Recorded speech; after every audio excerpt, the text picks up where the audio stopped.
Good morning students.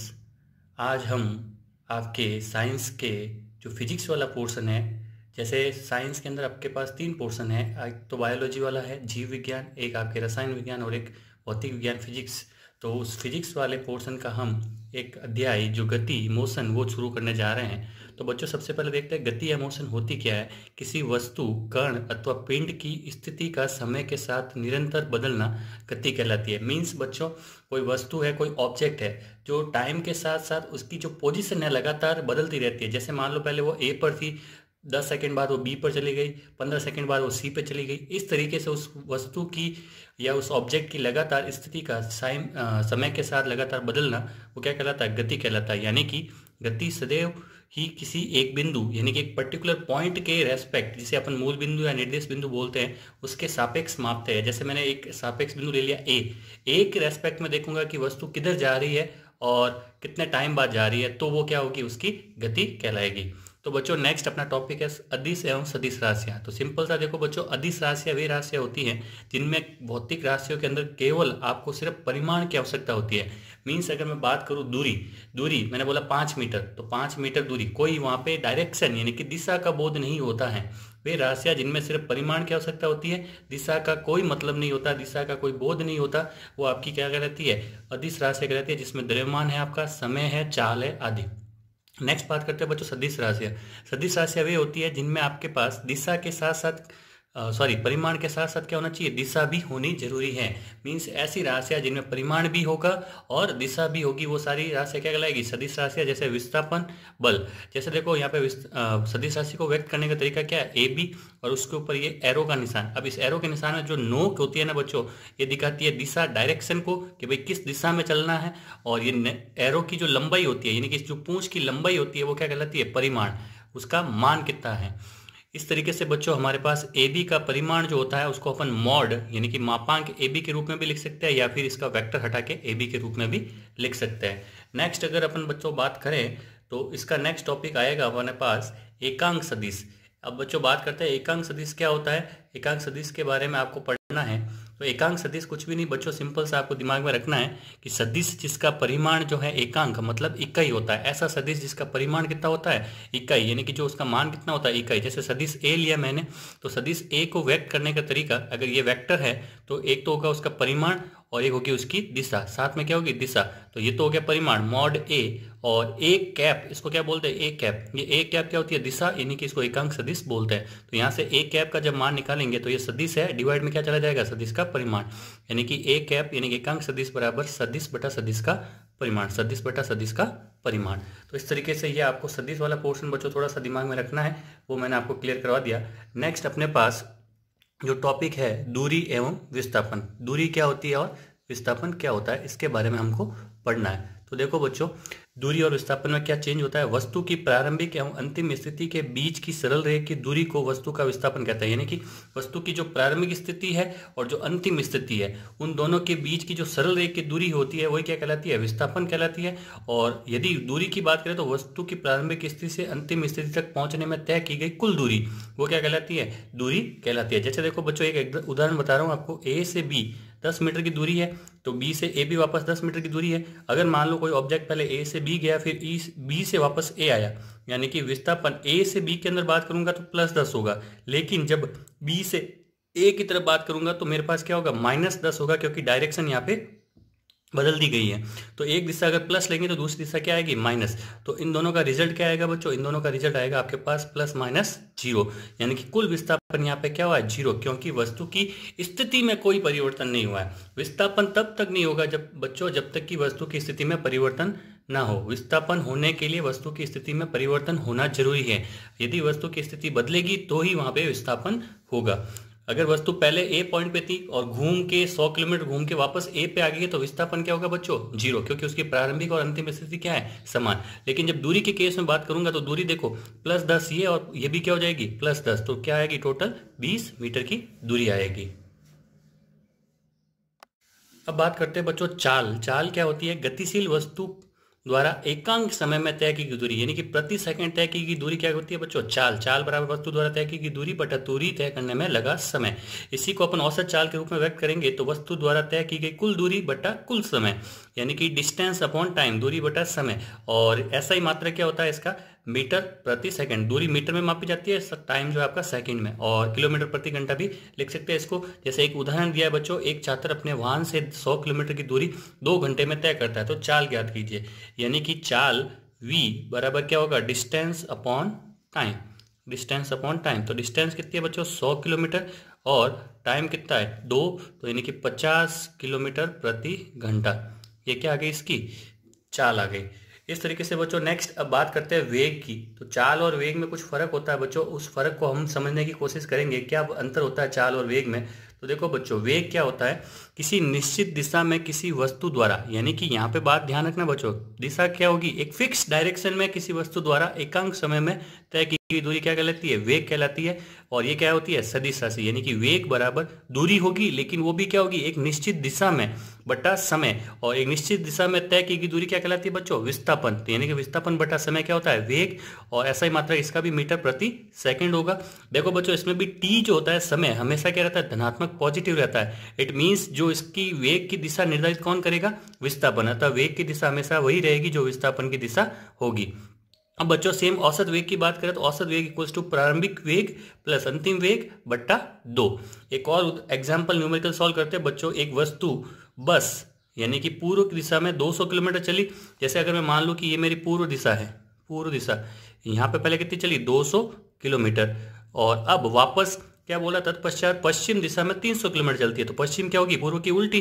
तो यानी कि इधर कितनी चली है? यहाँ पे ये इधर चली है 300 किलोमीटर। 300 किलोमीटर। तो इसने बोला है कि समय कितना लगा? 4 घंटा। तो वेग ज्ञात करो। तो बच्चों वेग के लिए देखो, वेग के लिए हमें देखनी है दूरी। तो इधर तो देखो प्लस 200 ली मैंने, तो इधर क्या हुई? माइनस 300 बट्टे में क्या आएगा? समय 4, यानी कि क्या आया? -100 बटा 4, यानी कि -25 किलोमीटर, सॉरी हाँ, -25 किलोमीटर प्रति घंटा। ये माइनस का निशान क्या शो कर रहा है बच्चों? डायरेक्शन जो है उल्टी है, विपरीत दिशा में, पहले की विपरीत दिशा में, यानी कि यहाँ पे आपके पास वेग का मान आ गया। तो बच्चों एक और न्यूमेरिकल सवाल है जो अभी हमको सॉल्व करना है, और वो न्यूमेरिकल ये बोल रहा है कि एक वस्तु जो है 16 मीटर की दूरी 4 सेकंड में और पुनः 16 मीटर की दूरी 2 सेकंड में। तो आपको निकालनी है औसत चाल। अभी बच्चों ऊपर लिखा था हमने औसत चाल का जो फॉर्मूला होता है, यानी कि चाल एवरेज इक्वल्स टू होता है जो आपके पास कुल दूरी कितनी हो जाएगी बच्चों? तो 16 + 16, और बट्टे में क्या आएगा? कुल समय कितना हो जाएगा बच्चों? 4 + 2। तो यानी कि 16 + 16 कितना हो गया हमारे पास? 32। 32 बट्टे में क्या आ जाएगा? ये 6, यानी कि 2 से मैं अगर काट दूंगा तो मेरे पास आ जाएगा 16/3 मीटर प्रति सेकंड। ये इसका आंसर हो गया। बच्चों बात करते हैं एक समान गति। एक समान गति क्या कहलाती है बच्चों? कि जब वस्तु द्वारा समान समय में, यानी कि एक फिक्स टाइम में, फिक्स समय अंतराल में फिक्स दूरी, यानी कि समान दूरी तय करना क्या कहलाती है? एक समान गति कहलाती है। जैसे देखो एक ग्राफ है बच्चों, इधर ये दूरी है मीटर में वाई एक्सिस पर, और एक्स एक्सिस पे आपके टाइम यानी कि सेकंड है। समय का अंतराल देखो बच्चों 100 सेकंड का, यानी कि 100, 200, 300, यानी कि टाइम का इंटरवल कितना है? 100 का। और डिस्टेंस का इंटरवल देखो बच्चों, तो मीटर के अंदर तो 1, 2, 3, यानी कि सब में एक एक का इंटरवल। देखो बच्चों पहले 1 मीटर के लिए 100 सेकंड, फिर अगले 1 मीटर यानी कि 1 से 2 मीटर के लिए भी मेरे पास कितना टाइम लगा है? 100 सेकंड और लगे हैं।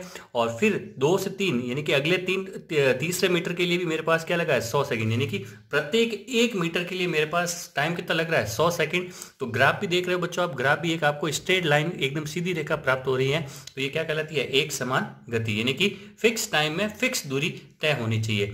नेक्स्ट बच्चों बात करते हैं असमान दूरी, असमान गति। असमान गति में देखो बच्चों आपके पास एक ग्राफ बना हुआ है। इस ग्राफ के अंदर देखो कि देखो यहाँ पे पहले 0 से 10 सेकंड, यानी कि 10 सेकंड में इसने कितनी दूरी तय की बच्चों? 10 सेकंड में ये यहाँ से लेके यहाँ तक पहुंच गया, यानी कि 20, ये अगर मैं मीटर में बात करूँ तो 20 मीटर पहुंच गया है। फिर देखो 10 से नेक्स्ट आगे बात करूँ 30 सेकंड तक, 10 से 30 सेकंड तक, तो वो 20 मीटर पे ही, सॉरी यहाँ पे देखो ये टाइम मान लेते हैं अपन, मान लो 20, तो 10 से 20 सेकंड के बीच में बात करूँ तो ये फिक्स ही है, अपनी जगह पे ही है, डिस्टेंस इसकी नहीं हुई है। उसके बाद देखो नेक्स्ट 20 से 30 में बात करूँ तो उसकी देखो दूरी कम हो रही है, कम कितनी हो रही है, 20 से वापस कहाँ पे आ रहा है, 10 पे। और उसके बाद 30 से 40 पे देखो बच्चों कि वापस 10 पे ही रह रहा है, टाइम वही है, टाइम 10 सेकंड के अंदर उसकी दूरी वही है। उसके बाद 40 से 45 पे वापस कहाँ आ रहा है, 0 पे आ रहा है। इट मीन्स ये क्या है, असमान गति है, यानी कि एक पर्टिकुलर टाइम के लिए कोई फिक्स दूरी या फिक्स उसका विस्थापन नहीं होता है बच्चों। तो नेक्स्ट अपन बात करते हैं, अपना नेक्स्ट टॉपिक है त्वरण एवं मंदन। त्वरण एवं मंदन क्या होता है बच्चों, उसके लिए हम अब नेक्स्ट टॉपिक पढ़ते हैं। तो बात करते हैं त्वरण एवं मंदन की। तो प्रति 1 सेकंड में वेग में परिवर्तन को, यानी कि प्रति सेकंड में जो वेग में परिवर्तन आता है वो क्या कहलाता है, त्वरण कहलाता है। अर्थात किसी वस्तु के वेग में परिवर्तन की दर त्वरण कहलाता है। यानी कि प्रति इकाई सेकंड में वेग में कितना परिवर्तन आया, वेग में कितना चेंज आया, यानी कि त्वरण बराबर वेग में परिवर्तन बटा परिवर्तन में लगा समय। मान लो अंतिम वेग v है, प्रारंभिक वेग u था, तो इन दोनों में कितना परिवर्तन आया, बटे में टाइम t, मापने का जो इकाई है वो मीटर प्रति सेकंड स्क्वायर। v अंतिम वेग, u प्रारंभिक वेग। अब देखो बच्चों, अगर त्वरण का मान ऋणात्मक हो, यानी कि स्पीड बढ़े नहीं, स्पीड घटनी शुरू हो जाए, तो वो क्या कहलाता है, वो आपका मंदन कहलाता है, वो आपका मंदन कहलाएगा। यानी कि अगर ये गाड़ी जो है अपन एक्सीलेटर दबाते हैं तो उसकी स्पीड बढ़ती है, तो वो क्या है, त्वरण। लेकिन गाड़ी की स्पीड कम होने लग शुरू हो जाए, यानी कि ब्रेक मारने से, तो वो क्या होगा, मंदन कहलाएगा। नेक्स्ट एक एग्जांपल देखो बच्चों, विराम अवस्था। विराम अवस्था का मतलब हमेशा ध्यान रखना बच्चों, विराम अवस्था का मतलब प्रारंभिक वेग u क्या है, 0 से चलकर कोई रेलगाड़ी 10 मिनट में 72 किलोमीटर प्रति घंटा, यानी कि v दे रखा है 72 किलोमीटर प्रति घंटा। टाइम दे रखा है, टाइम आपको दे रखा है 10 मिनट। इस 10 मिनट को अपन सेकंड में कन्वर्ट करेंगे बच्चों, तो 10 इंटू 60 यानी कि 600 सेकंड। और ये अपने पास क्या है, किलोमीटर प्रति घंटे में, तो इसको अपन मीटर प्रति सेकंड में कन्वर्ट करेंगे। तो देखो किलोमीटर के अंदर अपने पास 1 किलोमीटर के अंदर मीटर कितना होता है, 1000, और घंटे के अंदर देखो मिनट कितने होता है, 60, और 60 मिनट के अंदर सेकंड कितने होंगे, 60। ये 2 जीरो से ये 2 जीरो कट गए बच्चों आपके पास, ये 6 इंटू 6 कितना हो गया, 36। 36 का भाग 72 में कितनी बार जाएगा, 2 बार, यानी कि ऊपर कितना आ जाएगा, 2 इंटू 10 इक्वल्स टू 20। तो अब बात करते हैं बच्चों रेलगाड़ी का त्वरण। त्वरण a इक्वल्स टू क्या होगा, v अपॉन, यानी कि v minus you upon T. v का मान कितना है बच्चों, 20, माइनस u का मान कितना है, 0 अपॉन टाइम t, यानी कि 20 बटा क्या आ जाएगा, 600। इसका आंसर क्या आ जाएगा बच्चों आपके पास, इसका आंसर आ जाएगा 20 बटा 600, यानी कि 1 जीरो से 1 जीरो कट गया, 2 से 1 काटूंगा तो 1 बटा 30 मीटर पर सेकंड स्क्वायर। नेक्स्ट एक और न्यूमेरिकल है बच्चों, क्या बोल रहा है, यात्रा शुरू होते समय कार का ओडोमीटर 2000 किलोमीटर दिखाता है, यानी कि जो कार का मीटर है उसके अंदर 2000 किलोमीटर स्टार्टिंग डिस्टेंस दिखा रहा है। यात्रा समाप्ति पे 2400 किलोमीटर दिखाता है, यानी कि देखो स्टार्टिंग में उसने कितना दिखाया था, 2000 किलोमीटर, और जब समाप्त हुई तो 2400 किलोमीटर, यानी कि जो डिस्टेंस हो गई अपने पास वो क्या हो गई, 2400 माइनस 2000, यानी कि मेरे पास कितनी आ गई, 400 किलोमीटर की डिस्टेंस आ गई, 400 किलोमीटर की डिस्टेंस आ गई।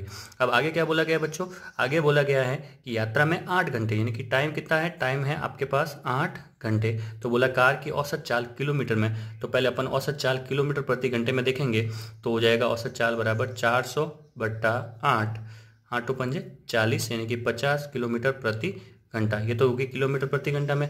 अब चाल की बात करें मीटर प्रति सेकंड में, तो देखो 50 किलोमीटर को मीटर में कन्वर्ट करने के लिए 1000 से गुणा किया, और घंटे को सेकंड में कन्वर्ट करने के लिए 60 इंटू 60, यानी कि 60 मिनट, और मिनट को सेकंड में कन्वर्ट किया।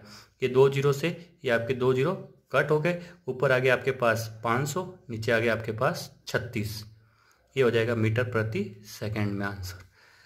नेक्स्ट एक और न्यूमेरिकल है बच्चों, न्यूमेरिकल और सॉल्व करते हैं। देखो एक्चुअल में फिजिक्स वाले चैप्टर से आपके न्यूमेरिकल आने के ही चांसेस होते हैं, इसलिए मैं आपको सारे न्यूमेरिकल अच्छे न्यूमेरिकल करवा रहा हूँ।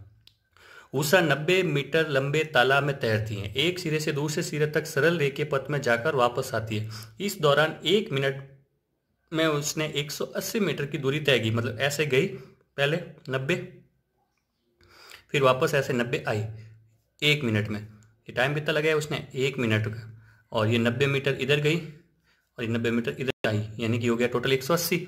तो इसने बोला है कि आपको क्या निकालनी है, औसत चाल और औसत वेग। तो पहले बात करते हैं बच्चों औसत चाल की।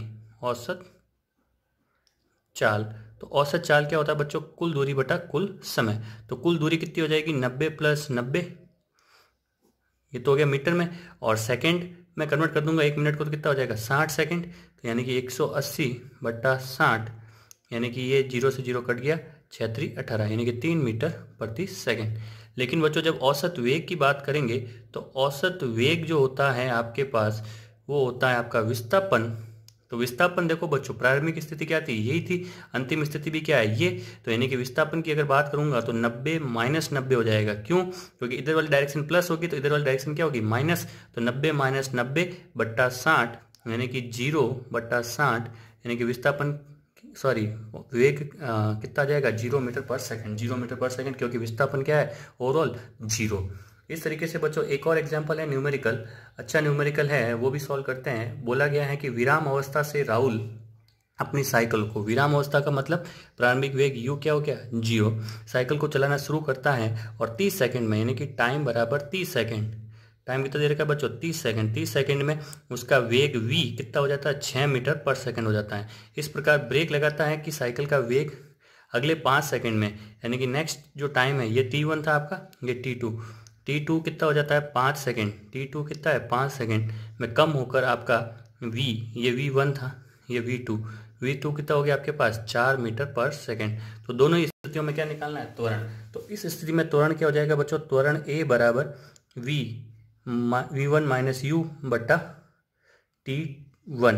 तो v1 - u, यानी कि v1 कितना है मेरा 6 - 0 बट्टे में क्या आएगा 30, यानी कि 6/30, जो कि हो जाएगा 1/5 मीटर पर सेकंड स्क्वायर। और यहाँ पे बात करें बच्चों a, तो यहाँ पे a हो जाएगा v2 - v1, क्योंकि देखो इस स्थिति के लिए v1 जो है वो होगा u, यानी कि 6 बट्टे में टाइम t2 आ जाएगा। तो a बराबर आपके पास आ जाएगा v2 कितना है आपके पास 4 माइनस v1 कितना है 6/5, यानी कि क्या आ गया -2/5। और ये -2/5 यहाँ पे त्वरण नहीं होगा, क्या होगा मंदन होगा, क्योंकि माइनस का निशान ये चीज बता रहा है।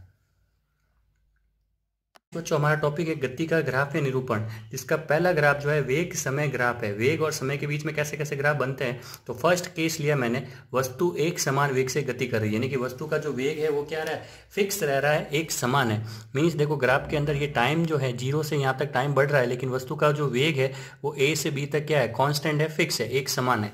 यहाँ पे ABCD क्या बन रहा है बच्चों, एक आयत बन रहा है। ABCD क्या है, एक आयत, और आयत का क्षेत्रफल क्या होता है बच्चों, लंबाई इंटू चौड़ाई, यानी कि क्षेत्रफल लंबाई के केस में बात करूंगा v, और चौड़ाई के केस में बात करूंगा टाइम t। तो जबकि मुझे पता है कि वेग जो होता है वो डिस्टेंस अपॉन टाइम होता है, तो यहाँ से डिस्टेंस क्या आएगी v इंटू टी। तो देखो बच्चों इस समीकरण और इस समीकरण में v into T equals to, यहाँ पे तो a है और यहाँ पे v into T equals to क्या है d, यानी कि ये a और d क्या होने चाहिए सेम। अर्थात वेग समय ग्राफ का जो क्षेत्रफल यानी कि जो एरिया है वो t समय में तय की गई दूरी यानी कि विस्थापन को बताता है। ये आपको ध्यान रखना है। फर्स्ट ग्राफ क्लियर हो गया बच्चों। नेक्स्ट अपन केस सेकंड लेते हैं। सेकंड केस में आपके पास वस्तु का एक समान त्वरण से गतिशील होना, उसके बारे में हम अध्ययन करेंगे। जब वस्तु एक समान त्वरण से गतिशील होती है बच्चों, उसका ग्राफ आपके सामने बनाया हुआ है। इसमें देखो प्रारंभिक वेग उसका क्या है u है, प्रारंभिक वेग क्या है u, t समय में बढ़कर ये वेग कितना हो जाता है, t समय में बढ़कर ये वेग कितना हो जाता है v, क्योंकि प्रारंभ में 0 से यानी कि ये a से फिर b। तो अब बच्चों बात करते हैं, यदि वस्तु जो है एक समान वेग u से चल रही है तो t समय में तय की गई दूरी क्या होगी, t समय में तय की गई दूरी सिर्फ u वेग के लिए तो हो जाएगी AOCD, ये जो आयत बन रहा है उसका क्षेत्रफल। लेकिन यहाँ पे क्या हो रहा है बच्चों, वेग बदल रहा है, अर्थात कुल दूरी जो होगी, कुल दूरी S होगी AOCDB का क्षेत्रफल, यानी कि इस पूरे डायग्राम का क्षेत्रफल। और इस पूरे डायग्राम के क्षेत्रफल में हमें बच्चों दो आकृतियां दिख रही है। दो आकृतियां क्या क्या है, एक तो है मेरे पास आयत और एक मेरे पास क्या है त्रिभुज। एक मेरे पास है आयत, तो आयत का क्षेत्रफल बराबर बच्चों AOCD का क्षेत्रफल प्लस त्रिभुज ADB का क्षेत्रफल। तो इन दोनों के क्षेत्रफल में आयत का क्षेत्रफल तो क्या हो जाएगा बच्चों, लंबाई इंटू चौड़ाई, और त्रिभुज का क्षेत्रफल होता है 1/2 आधार इंटू ऊंचाई। यहाँ पे बच्चों बात करें अपने पास, तो देखो AO और ये CD क्या है, समानांतर है, और इन दोनों का मान क्या है, U के बराबर है। इसी प्रकार OC और ये AB समानांतर है, और इन दोनों का मान किसके बराबर है, T के बराबर है। इन दोनों का मान किसके बराबर है, T के बराबर। तो देखो यहाँ लिख रहा है OC और AD समानांतर है, तो इसका मान T के बराबर है, और AO और CD समानांतर है, दोनों U के बराबर, यानी कि AO बराबर CD। इस तरीके से बच्चों नेक्स्ट अगर मैं BD की बात करूंगा, तो देखो बच्चों एक बार वापस ये जो BD डिस्टेंस मुझे अगर निकालनी होगी तो टोटल क्या है BC, अगर BC में से ये CD वाला पार्ट हट जाएगा तो मेरे पास क्या आ जाएगी BD, तो BD बराबर BC माइनस CD, यानी कि ये टोटल कितना था V में से ये क्या हटा दिया U, यानी कि V माइनस U।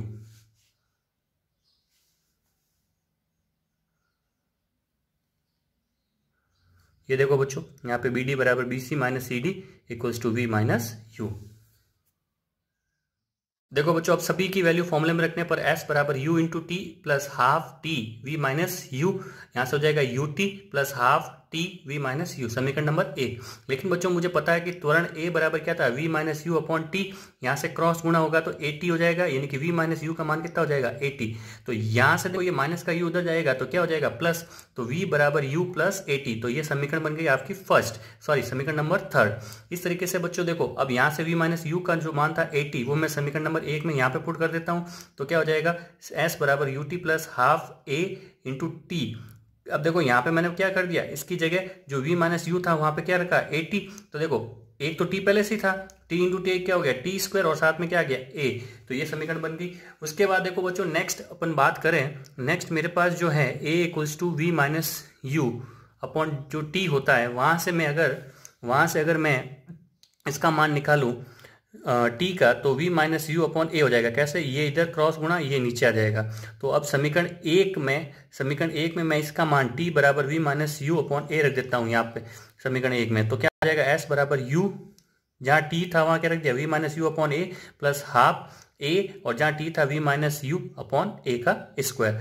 अब देखो यहाँ पे U का अंदर मल्टीप्लाई होगा तो U इंटू V UV, और यहाँ पे U स्क्वायर अपॉन A, यहाँ पे आपके पास इसका होल स्क्वायर खुल जाएगा V square plus U square minus 2UV, और बट्टे में क्या हो जाएगा A का स्क्वायर यानी कि A स्क्वायर। एक A से एक A यहाँ पे कट गया बच्चों। तो अपने पास फिर नेक्स्ट स्टेप में क्या आ जाएगा UV माइनस U स्क्वायर बट्टा A, और यहाँ पे ये आ जाएगा U square plus V square minus 2UV बटा 2A। एलसीएम लेंगे बच्चों दोनों का, एलसीएम क्या आएगा 2A, तो ऊपर ये 2 से जाकर क्योंकि A साइड A का डिवाइड होगा A कट जाएगा, 2 बचेगा, 2 का मल्टीप्लाई होकर 2UV माइनस 2U स्क्वायर, और ये वाली टर्म वापस आ जाएगी। अब ये 2UV प्लस का और माइनस का कट गया बच्चों, और ये माइनस के 2U स्क्वायर प्लस का U स्क्वायर, तो बचेगा क्या माइनस का U स्क्वायर। तो अल्टीमेटली ये 2A यहाँ पे क्रॉस मल्टीप्लाई तो हो जाएगा 2AS equals to V square minus U square. अब बच्चों यहाँ से क्या आ जाएगा, ये U स्क्वायर मैं उधर बेच दूंगा तो जाके क्या हो जाएगा प्लस का, तो V स्क्वायर बराबर U स्क्वायर प्लस 2AS। इस तरीके से बच्चों जो आपकी समीकरण नंबर 3, 4 और जो 5 है, समीकरण नंबर 3, 4 और जो 6 है वो आपके गति की समीकरण कहलाती है।